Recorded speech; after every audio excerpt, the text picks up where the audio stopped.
급히 뭐냐니까.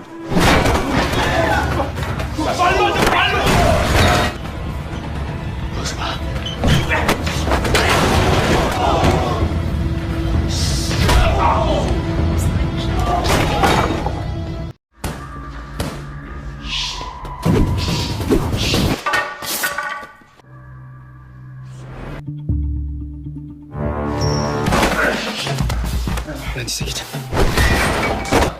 나한테 거. Namun Ji Eun tetap terkapar, tetapi ia tetap berusaha melawan Woo Young yang jauh lebih kuat darinya.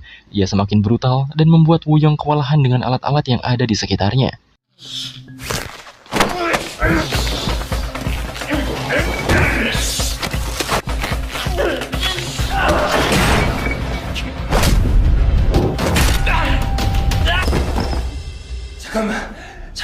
Dengan pertarungan yang sadis, Woo Young penuh dengan darah. Ia meminta maaf dan berkata bahwa semua itu ulah Bumsok. Namun seperti biasa, Ji Eun tetap menghajar mangsanya sampai kakinya cacat ditimpa oleh barbel. Bumsok dan ayahnya sampai di sekolah. Di sana sang ayah disambut dengan baik karena ia bagian dari pemerintahan. Ia juga bertanya mengenai seorang murid yang terluka parah guna memastikan dan tentunya semua berjalan sesuai rencana. Sedangkan Bumsok, sebelum perpisahannya, ia melakukan ujian terakhir terlebih dahulu. Di sisi lain, Ji Eun yang sudah tak karuan karena hampir membunuh 2 orang kuat sebelumnya, berjalan kembali ke sekolahnya. Ia mengambil perangkat pemadam api dan masuk ke kelasnya yang hening. Tentu saja, ini membuat satu sekolah ramai. Ia pun menghajar semua yang berhubungan dengan Bumsok. 급히 뭐냐니까.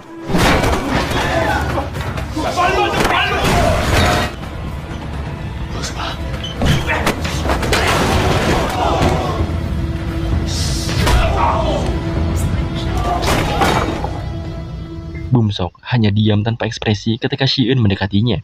Ia sepertinya sudah pasrah jika Ji Eun membunuhnya di tempat. Di sini, Ji Eun benar-benar ingin menghajar Bumsok, namun ia sangat tak kuasa memukulnya. Ia masih menganggap Bumsok sebagai teman apapun keadaannya, dan ya, inilah hasilnya.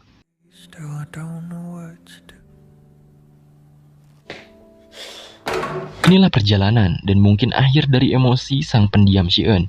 Mungkin ia pemilih dalam menjalin hubungan dengan seseorang. Namun saat ia merasa sudah berhubungan dengan seseorang, ia rela mengorbankan apapun, bahkan hal-hal yang berharga baginya. Salah satunya prestasi dan nilai akademisnya. Ia saat ini tidak peduli dengan hal itu, yang ia pikirkan hanyalah teman-temannya. Setelah itu, Ji Eun kembali ke ruangan Suho. Ia pun tertidur dengan pulas di sana. Ji Eun nampaknya sedikit berhalusinasi jika sahabatnya itu bangun. Suho seolah mengatakan kalimat terakhir untuknya, namun saat melihat kenyataan, ia pun menangisi semuanya. Singkatnya, Bumsok juga pada akhirnya pergi untuk pindah sekolah ke Filipina. Yongyi juga memutuskan untuk menjalani hidupnya sendiri. Terkadang ia menghubungi neneknya Suho untuk meminta kabar selanjutnya, namun ia sama sekali belum menghubungi Ji Eun sejauh ini. Ji Eun juga terpaksa di DO. Semua sekolah di Seoul menolak nama Ji Eun untuk menjadi murid dan hanya ada satu sekolah saja yang bisa menerima. Setelah perpisahan dengan orang tuanya, Ji Eun akhirnya mulai masuk kembali sekolah. Dan uniknya, sekolah kali ini benar-benar sangat kacau.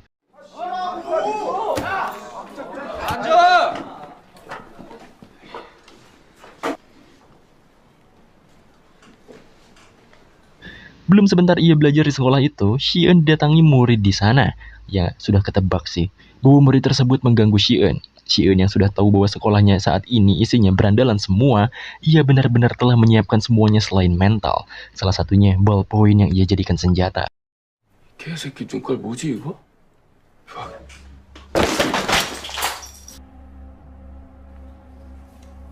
개새끼가 지금 뭐라 그러는 거야?